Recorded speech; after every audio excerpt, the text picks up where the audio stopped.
Hi, my name is Luke Layton. I'm a co-host of Roots to Rafters podcast, a new project that is happening out of Denver, Colorado. And here's my co-host and co-founder of Roots and Rafters, Rachel Dunham. Thanks, Luke. I'm so excited to be here. This is our very first episode. Let's do this. Yeah. This has been years in the making, and you'll find out more and more as the episodes evolve. But we wanted to start out this one where we kind of share exactly what you can expect, what these podcasts are, what they might look like, what you're going to expect to get out of them, and what we hope to accomplish. Yeah. And also, I think we should introduce a little bit how we know each other. Luke captured the heart of my baby sister, an older sister to baby sister and dating thing. Like, that's a whole thing. And so, like, the fact that I invited him to be a part of this, and you actually expressed interest in getting involved as I was kind of sharing the stories, but the fact that I let you in says a lot about what kind of guy you are, because I let you date my sister, let you be a part of this big vision. So just you being involved is really about, like, what you have a unique talent of reining me in. I try to. Trying to rein me in a kind and compassionate way. And you will do the same for many Hanlons to come, which is my mother's maiden name, and is very much a part of my personality and my ability to ramble. Yeah. So, well, thank you for saying that. By the way. Yeah.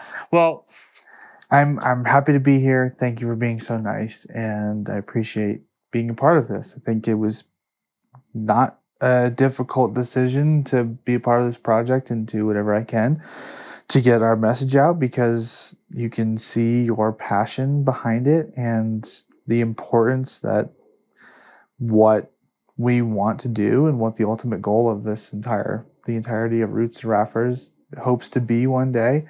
So I guess without further ado, what is Roots to Rafters to you? What is the goal beyond the podcast? Just so people know what we do here, what we say. This is the story, but there is a larger, greater project, greater story that is going to unfold as we take our time throughout the coming foreseeable future, telling many people's different stories. So what is Roots to Rafters? Well, as the name indicates, roots are essentially my historic family story. I have a huge interest in my family genealogy and have uncovered a lot of, frankly, it's a lot of trauma, but a lot of triumph. There's still a lot of, today actively, there's a lot of trauma that's happening in my family that's mind-blowingly relevant to this topic. And so, like, the roots in the name is really talking about, like, where we come from, what got us to where we are today, who are the people that have come before us. And, what do they say? History repeats itself, right? I think that's all very true very true in family history. We often struggle with the same things that our ancestors did. And a lot of times the things that our ancestors didn't overcome, we are then assigned to overcome them ourselves, and we still struggle with them. And I think there's a lot about our parents do the best that they can. And a lot of times that comes in the means of like trying really hard to protect our kids from the challenges that we faced. But really what I've come to understand is that we protect our children we protect the next generation by healing. And it's by looking back and looking at our roots that we really uncover what it is that we need to heal from, who we are. So that's kind of the roots part. And then the rafters has a kind of a dual meaning for me. Partially because we're talking about a specific gene. I call it the Ida gene, that my family seems to have. Probably started even before that, but. And Ida is my great-great-grandmother. Thank you. Gotcha. Great-grandmother. Who was born in Indiana, just like me, and her family moved to Colorado, and I guess my family didn't. Well, my family has actually, but I then moved to Colorado, and so there's kind of a duality that took place there, which is fascinating. So the Hamlins were Indiana, Colorado, back to Indiana, and then you are the new generation of Coloradans. Yes. However, it's actually Heaney's. So Ida was actually, she was Long originally. That was her maiden name. And then she became a Heaney, and her children were Heaney's. And then one of her daughters married a Hamlin. Okay. And then that's the family that I know from Ida, that I grew up around and that I witnessed her gene in, is Hamlin's. And they're all from the Chicago area, but they actually moved to Indianapolis originally. Then my grandpa moved up to the Chicagoland area. Okay. Long, Heaney, Hamlin, Indiana, Colorado. Yeah. Yeah. And so part of the Ida gene is using pulling ourselves up by our bootstrap, restoring things, creating things, building, construction. I myself am a construction manager and have worked in and around the construction industry for, almost 20 years. Just crazy to say. And I even grew up around it much earlier because my parents always wanted to buy a house that had some sort of forced appreciation that they could get some sweat equity from. So I grew up around concrete dust and I'm sure there's plenty of handprints in my parents' houses that we put up on the walls and then painted over. So it's been around in my life as long as I can remember. And so that's kind of where the Rafters came from, the name. But the other dual meaning of Rafters is I actually was able to go to the very first house that Ida and her oldest son and a local carpenter built when they homesteaded in Peyton, Colorado, just outside of Colorado Springs. And they brought in the materials by horse and made this whole house by themselves.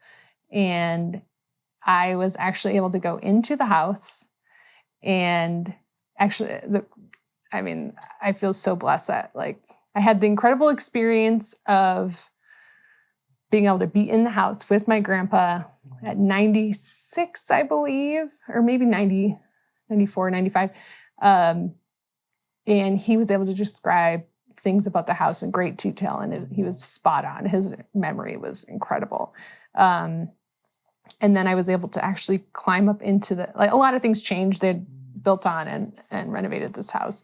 But I was able to climb into the attic and actually visibly see the rafters that my great-great-grandmother Ida and her son hand milled and then put there 140 145, 150 years ago, somewhere around there. Wow.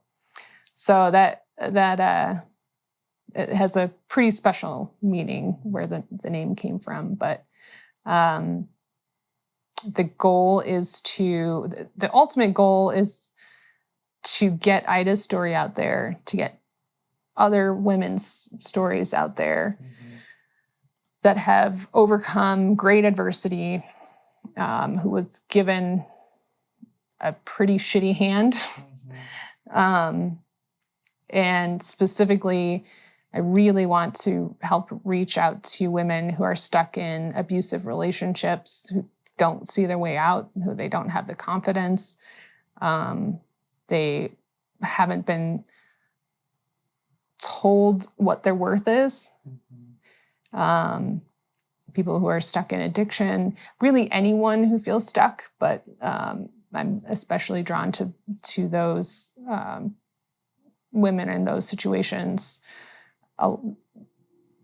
mostly because of some of the things that have happened in my family that really just, I feel like it's my assignment to reach out to those women and remind them who they are and what they were meant for, and that they weren't meant for this. They weren't, there were so much more, and they can get out. They can do this. They are fully capable, and they're meant for incredible things. And through the medium that I intend to, that we will be reaching out and telling these stories is the podcast and social media, and eventually we're hoping to have some sort of docuseries or TV series or something, documentary, something like that, where we can really tell the story. But the other part that's really exciting, because I love getting my hands dirty, is I have actually tracked down, I think there's 8 houses that she owned at one point in Colorado Springs and in that area. And there's one in particular that I hope to acquire, but at least acquiring one. And I want to restore it back to what it looked like at the time that she lived there, and document that whole story. But the method of knowing what it would have looked like when she was there, or at least what it could have looked like, would be reaching out to extended family members who might have photos of her when she was young, because I only have pictures when she was really old. She lived a very long and fruitful life. And so those are the kind of the return, the end of her story is what I have photos of. I would love to get photos of when she was younger, and what the house looked like when she was younger. And I'm also I've found out a lot of things, but I have a lot more questions. The more I find out, the more questions I have, Yeah. So there's going to be more, we're going to talk about this, what I know so far. We're going to uncover more. We've already got an appointment with the Colorado Archives to research her court cases and find out more things I don't even know. They're sitting there on a shelf waiting for me to uncover. And there's so much more that we're going to uncover. And then reaching out to extended family members to not only get pictures of her and the house, but also help fill in the gaps of the stories, because this story is wild and tragic and triumphant and incredible, but there's so many gaps and things that I don't understand yet. And then also talking to the family members I do know. And we have a lot of family members that are in the construction industry or have renovated their homes or drawn towards those things. So talking to them about what draws them to it. Because some of me wants to know, are we drawn to wanting to fix things up because it's in our blood? It was like written in our DNA?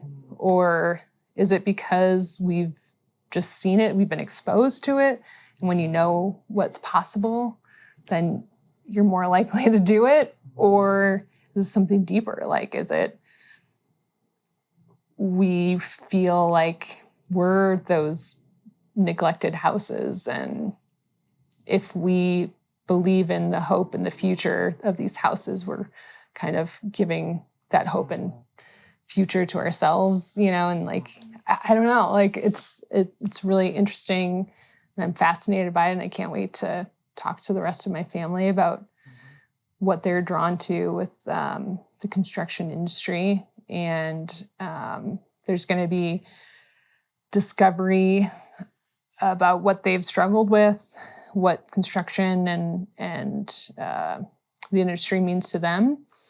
But then I also want to talk with people in the industry who have helped women overcome these adversities, and people who are doing incredible things for the trades, because I think that the trades are an incredible path for women who feel stuck, or anyone who feels stuck, but because we need talented, incredible individuals in that industry. I've worked with a lot of people that are doing it as a second fallback career, that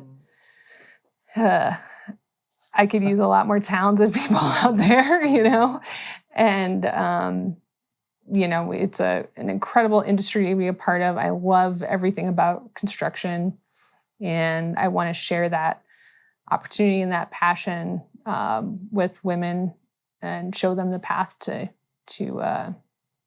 their potential and what they can become. And hopefully, if we can get that house, when we get that house, we will use some of the women that we'll be able to teach the construction trades to, and they'll be able to help restore the home back to the way it looked when Ida lived there. And we'll actually be able to eventually turn it into a safe house for women to find restoration and reprieve from their tragedies. And like, it just gets me so excited when I think about, like, Ida's had overcome so much, and her like energy was in that house at one point, and like how incredible it will be to like have these women who are like seeking that, like,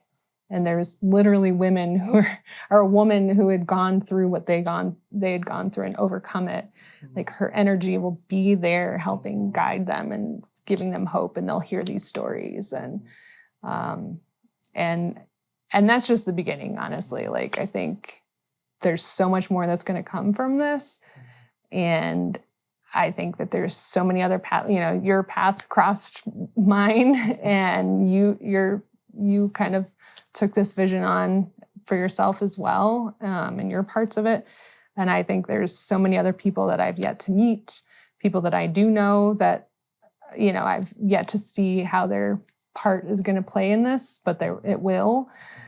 And as those visions and things start to align, the multiplication factor is going to happen, and this whole thing is going to evolve into something that's bigger than me. It's bigger than you.